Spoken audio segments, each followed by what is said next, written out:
Hey, it's Bomber from Bomber's Garage with a new video with Skratch from Skratch's Garage. That's a lot of garages. Sit back and enjoy. All right, hey y'all, how y'all doing? We are doing 10 questions with Skratch at Skratch's Garage today. How are you doing, Skratch? I'm good. All Thanks. right. Thanks for coming out. Heck yeah, I'm having a good time. It's always good to see you. Always good to see you too, sir. Louisiana and Texas again up in here. I like that. Yeah. All right, the first question. Where did your nickname come from? Scratch's garage, so it's like built from scratch. When I was like 20 something years old, I was like, oh man, it'd be so cool because we're like building cars from scratch. So I wrote Scratch's garage on the front of my shop, I like that. and then I was like, yeah, that's cool. We're building cars from scratch, and it was kind of dumb, and all my friends were kind of making fun of me about it a little bit. And my buddy Jason got me a jacket, and the jacket said Scratch on it, so I started wearing that jacket, and people started calling me Scratch.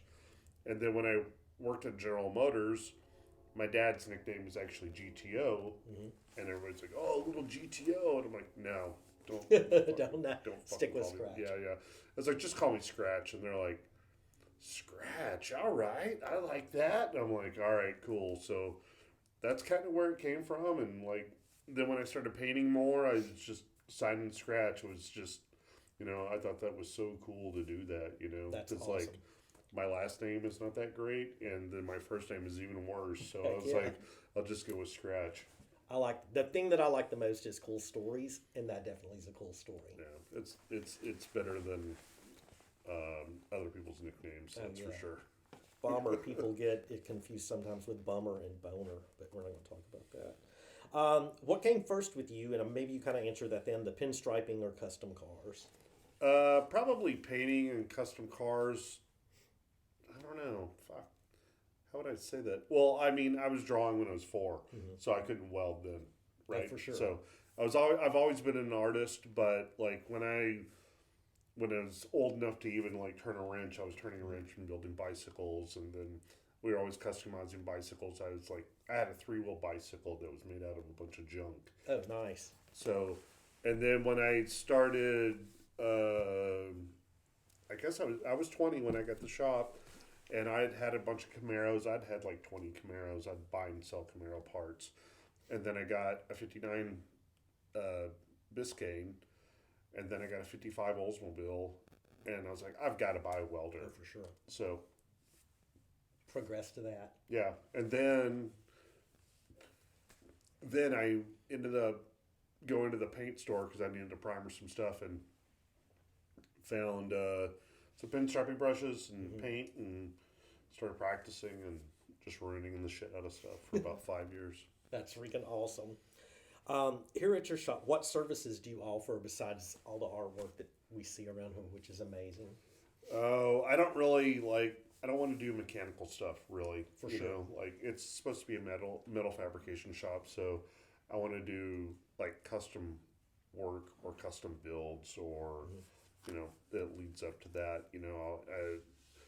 I'll only do a full paint job unless I build a car. Oh, awesome. Yeah, I like I don't. that. I don't want someone to bring their car that was at another shop, and because it's a funny way that how that works. Either the painter gets all the credit for the build, Oh, for sure. or the builder gets all the credit, and then the painter gets zero credit. Exactly. So I want to do the whole damn thing, but I'll paint all your helmets, all your motorcycles, like all those small pieces. I'll do that How because about how about like a mixer? Will you paint pinstripe a mixer? I don't normally, but I would. I'd pinstripe it. I mean, like the metal flake and all that stuff. I mean, like to buy a gallon of metal or buy a gallon of clear is like $400 Oh, for these sure. days. So it's like you don't spend $1,000 on fucking getting your mixer painted. Oh yeah. Yeah. So you have a $200 mixer with $1,000 worth of paint, and you're just like, what the fuck are you doing? Don't put that in there. That's freaking awesome. Um, Oldsmobile. So I got into Oldsmobiles when I had a '55 Olds. I got that when I was like 21 or something, Hmm. and and an Oldsmobile is actually the first production car, it's considered the king of NASCAR. A lot of people don't sure. know that. And they held all kinds of like speed records. I mean, like even the what is it, Mammoth? They have the Oldsmobile Oh yeah, Hill. Like, Oldsmobile was a famous race car for years and years and years. And like it wasn't until they deleted that out. GM deleted that out in the '70s. They got rid of the V8 for and sure. replaced everything with that fucking weird motor from, I don't know, small like Chevy or something. Oh, Whatever. yeah. What that's Yeah. what it was. Yeah, the 307.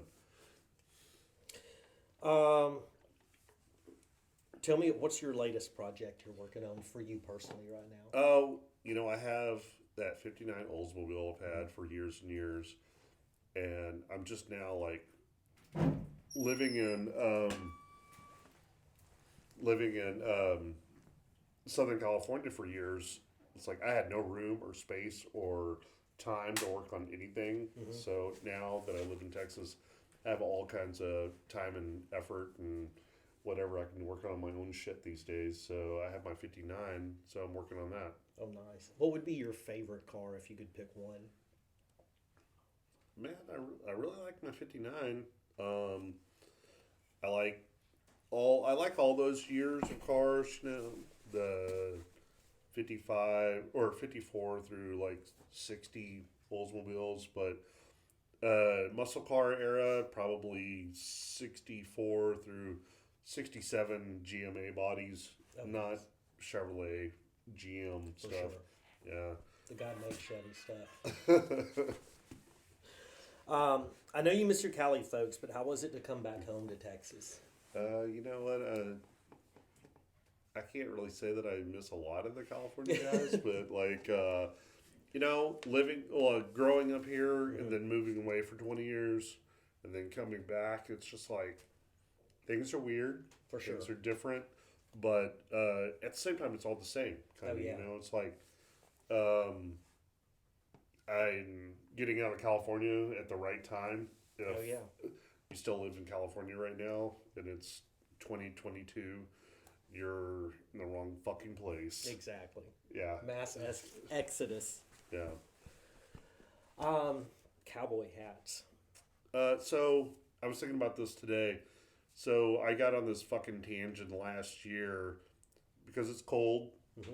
and it was raining, and I hate wearing a baseball cap because I don't fucking play baseball. For sure. And sometimes people call them trucker hats, Yeah. and I'm not a trucker. I just don't like that build, the way that it looks, and then guys will wear them backwards like they're fucking umpires. And you'll see all these dudes in Texas for sure that'll wear a hat, then they'll have their glasses on top of it Oh, yeah. all the time, and I fucking hate that look. So I was like, man, why not just get a cowboy hat? Like, well, I mean, where did cowboys come from? They came from Texas. Why are we even calling them fucking cowboy hats? It should just be called hats. Yeah. Just call it a fucking hat. Oh, I got to go get me a new hat. And then I went on this fucking crazy tangent of like, who's the guy that has the fucking the cowboy hats in town? I live in Fort Worth, and I found this guy he's the hat whisperer, right? Oh, yeah. Greg, and I find him, and he has been shaping hats since like the '70s. Like he did hats for like Billy Gibbons Oh, and yeah. shit like that. Like he was in like downtown Fort Worth or in Northside Fort Worth, and he was across the street from the White Elephant Saloon, but he also had an apartment above the White Elephant Oh, Saloon that's freaking awesome. in the late '70s and early '80s. Like he has so many good stories. That's so cool. I found him, and now I'm just like hooked on the hats. Oh, like, yeah. I've seen your post with him, and he seems like an awesome dude, and the hats are freaking Yeah. cool. And they're Yeah. all vintage hats, or are hats that he saved and repurposed for Right. to live on. That's Yeah, freaking we got to cool. go over there while you're in town. Oh, heck yeah. Yeah. Your thoughts on this thing called rat rods? Your fucking face is a rat rod. So that terminology came up like in the early 2000s, and I think that it actually came from the term rat bike. For sure. Okay, so I mean you're into bikes a little bit, and then people started like just making dog shit of cars. Like, oh yeah, it's my fucking rat rod, and it would be like, yeah, I don't know, an S10 chassis on top of fucking, or underneath something, and then like whatever motor and just weird steering boxes and fucking radial tires, and then it just like went overboard with like, I'm gonna put every trinket I can find on my fucking car. I've seen like grocery carts as seats cut up and stuff. Yeah, Yeah, just dog shit. It's like, so rat rod, and then I remember when I was a kid that there was actually like a matchbox that said rat rod on it, and I fucking dug around until I fucking found one online. I was like, oh, I want to buy that thing. Funny enough, where did I find one? I was in Switzerland. Holy shit. So I'm over there. There's this girl that I was dating. I was at her mom's house, and I was like, hey, what do you want for that matchbox up there? And she's like, oh, you can just have it. That's awesome. So you actually own a rat rod. I own the rat rod matchbox from 1971. So it's like, fuck, like that term's been around for a long time. And, hopefully these guys will get educated enough and realize that the difference between rat rod, hot rod, traditional rod, for sure, pre-war rods, like all these things, and what a street rod is, like street rods have been around for a long time, and it's just because of like, Boyd Coddington, oh yeah, exactly, like Brizio, stuff like that, like sure. Those guys got older and got better and started putting fuel injection on shit. No, heck yeah, fancying them up. This dude named Gaston. Oh, my nephew.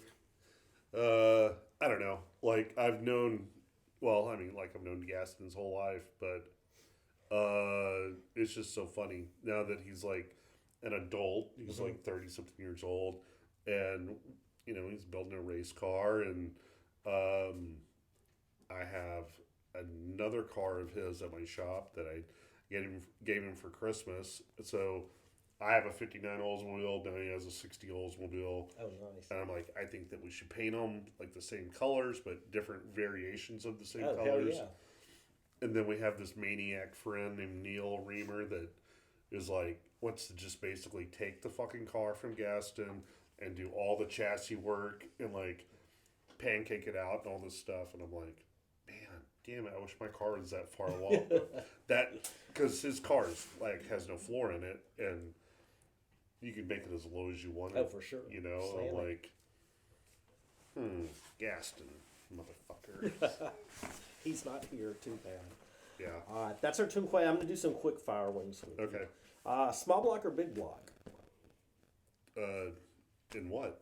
Just depends. Is there a preference, or just depending on what you're building? Well, yeah, I mean, it kind of, small block or big block. Chevy, it depends on if I was building like a Camaro, I'd probably go big block. But if I was building like something early, it would have to be small block. But so Oldsmobile has a small block and a big block. Pontiac doesn't, it's all big block. Oh, yeah. And then Cadillac is small block, big block, but it's early Cadillac, and then late Cadillac is big block. For sure. So it just depends on what kind of car you're building. It's not, and it's era specific. It's not motor specific. But if I had to put a small block Chevy in something, like someone's like, hey, I want you to put a small block Chevy in my fucking truck. I'd be like, oh, what kind of truck do you have? And they would tell me, then I would probably end up telling them no. Yeah. Maybe a stroker or something? No, not at all. That's like saying, let's just put an LS in it. Exactly. At that point. LS is every other day. Mopar. Mopar stuff. I don't really have a lot of Mopar experience. I know that they have like really good heads, and I like a poly motor because it's like not looked at that much, you know. Sure. Like the 318 poly motor. I had one of those in a Roadster, And what's cool about that is you can put early Hemi heads on. Oh yeah, for Yeah. sure. So, and that's not the LA block. That's what block is that, Danny? The 318 poly. The big. There were a bunch of polys. There were Plymouth polys. Yeah, but the big Chrysler poly. based poly. Yeah, Chrysler 354 poly. 318s were Yeah, big the- polys. Yeah, Yeah, it's a that's 318. what came in my Dodge D200. Was Yeah, the that's what I'm 318 talking about. poly. That it's not an LA. The LA one is the small one, right? Oh, Yeah. yeah. LA's small block came much later. Okay. Yeah, my Ram Charger's a 318. Okay. LA. Motorcycles. I've had some pretty interesting motorcycles. I've had 58 Sportster. I built that thing, started putting it together, then some guy bought it, and then I had a crazy Triumph that was all chromed out. It was like a show bike at one time, and a 51 frame with 57 motor with all drilled fins and all that stuff.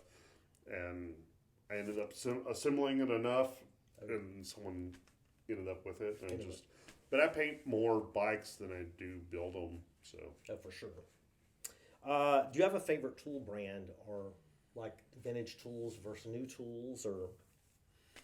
well, I prefer a vintage tool over a new tool because how everything is these days. You can't buy anything that's not from China or whatever. So,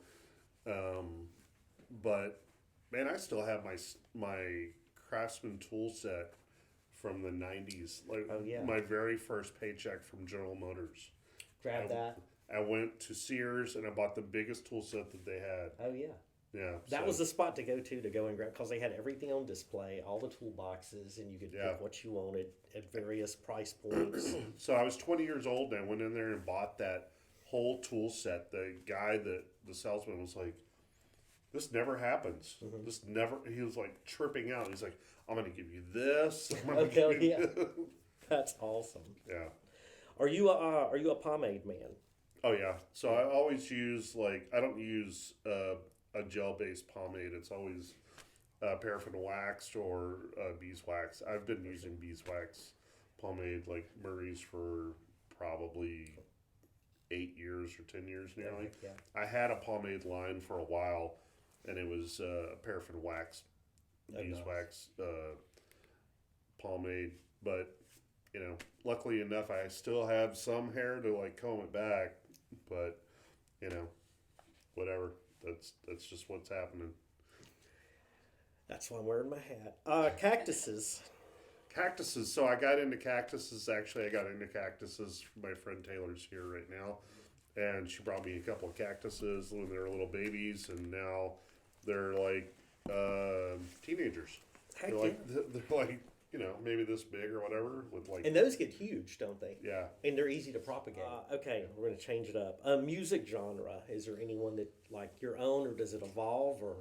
Oh man, I listen to so much stuff. It depends on probably just the wave of the month. It's like whatever I'm working on, or like during the Christmas time, I listen to music that's nostalgic for whatever reason or whatever. For sure.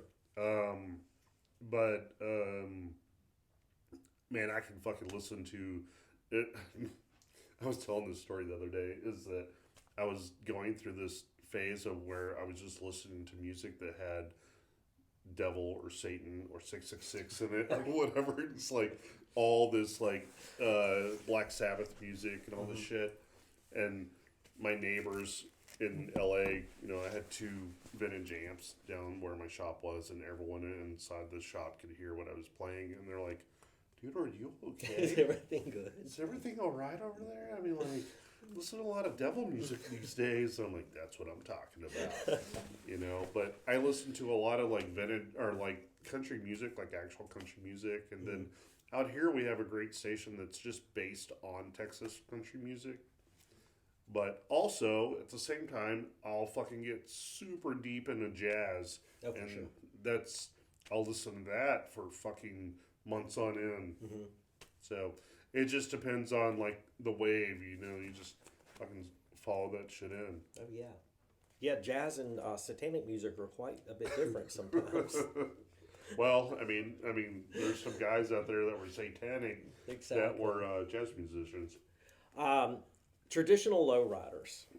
Not into it. Not into it? Not into it. I don't like. Um, man, I don't know. Like, I like the paints, the style, this and that. My problem with lowrider cars is the fucking wheel selection. When you start putting 14-inch Daytons on something, 100 specs. or 13s or whatever that shit, it's fucking ugly and it's worthless. And I've painted and worked on some of the best lowriders in the world, literally. And those guys, the stuff that they were doing, I feel like we were doing that shit when we were 16. It was it's not anything amazing or whatever. It's just the paintwork is bitching, But for sure. I could probably go without it. Yeah. I mean, I don't know. I was on a lowrider show for a couple seasons or whatever. I sent you a screenshot not long ago. Yeah. We're like, hey, that's Skratch. Yeah. Traditional customs.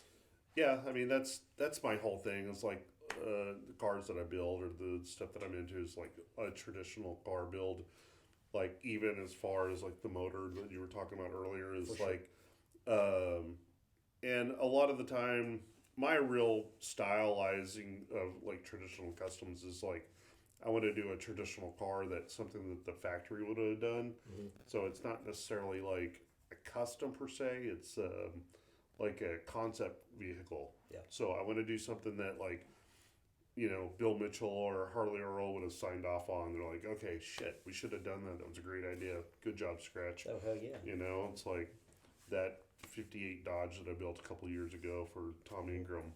It's like everything on that. I mean, it still has door handles, but it's a fucking crazy custom car. Yeah. Pickup trucks. Oh, man, I got a fucking pickup truck problem. Same. So I'm not buying any more shit because I have so many cars right now. And I bought this stupid crew cab truck a couple of months ago. And it's a C10, isn't it? It like was a big block. Yeah, or something? no, it was a C20. C20. It was a square body, Yeah. and I bought that just so I could drive it and beat on it because my nephew is like a princess about his truck, so I could never use the damn thing. And we can't even put anything in the back of his truck. Oh yeah. So it's like what? Why? Well, he should have just bought a sedan. So I bought this stupid truck, and then I was like, oh man, I hate this truck. Like, it's a square body, it's too new for me, this and that. So my buddy Mike was like, man, just drive my 66 C10, just fucking drive that, Heck and yeah. like, it'll be fine. Like, you'll still have your same personality, you'll still, you're not gonna fucking wear your hat backwards and all the shit. It's not gonna change. And I'm like, okay, I can do that. But now I have guys still trying to give me F100s, that 59 F100 that I used to have or whatever. Guy said he wants to give me one right now. And I'm like, no. Okay. Okay. Okay. Okay. Drag racing. Drag racing. Well, I did a little bit of drag racing, but not like, there's like guys that like did like actual street racing or whatever. For sure. When I was growing up, I was normally at work when all that shit was happening. Right. Like, everybody else was out having fun. And I worked at General Motors, so it's like I had a bunch of Camaros that were kind of fast, but I can't say that I was out drag racing. But I'm not dead yet, so we can still do that. And then last question is, I know you've been on TV a lot. Is this setup here as fancy as what they have when you're on TV, or is it close? Or Nowadays, this is this is it. It's pretty funny. It's like the last overhauling episode I did. They were literally walking around with phones shooting us. Shooting everything. That's awesome. And I'm like, hey, are you recording right now? They're like, yeah. And they're like, why are you asking me that? I go, because you're walking in with a phone this close to me. Like, it's very unusual. And they're like, oh, yeah, you haven't been around in a while. This is how, like, This I'm, is how we do it. like I'm stupid. This is how we do it now, Skratch. Like, not even like a mic or anything. They're just using the phone. It was crazy. That's crazy. But, you know, I think that this shoots in 4G now or whatever. Yeah, they're it is, amazing. Whatever it's called. And I know that you can, like, there's something you can add to it to make it better or whatever. But For sure. even, like, when we're doing the rod and style stuff, we shoot a lot of it with the phone. With phones. Yeah. Yeah. It's amazing. Yeah. Anything you want to say before we sign off? Edit that part where I was crying. That's All right, we can stupid. do that. Dude, thanks so much. And how can folks get in contact with you? I'm Skratch's Garage everywhere, and Skratch is spelled with a K because K is for traditional custom cars. I like that. Yeah, when I Yeah. wrote custom on here, it's with a K. Yeah, so I thought that I was really like Cutting edge. I love smart. it. Like when I was 20, I was like, I'm gonna put a K in there. Then everybody misspells my name all the time. That's awesome. Dude, thank All right, you. I'll see you later. Appreciate it. Bye, y'all. Special thanks to Skratch and his friends that were watching our live recording. All links to Skratch will be in the video bio. Thanks, y'all. Bomber's Garage appreciates you watching. Like and share.